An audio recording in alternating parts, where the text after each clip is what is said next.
Ezt a számot a Tibi és a felesége az Aranka küldik Kőtelekről a drága kislányuknak, a kis Arankának a 11. születésnapjára.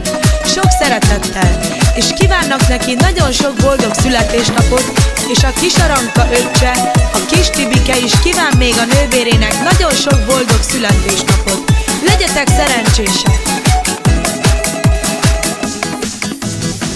Barna szem, barna hosszú haj,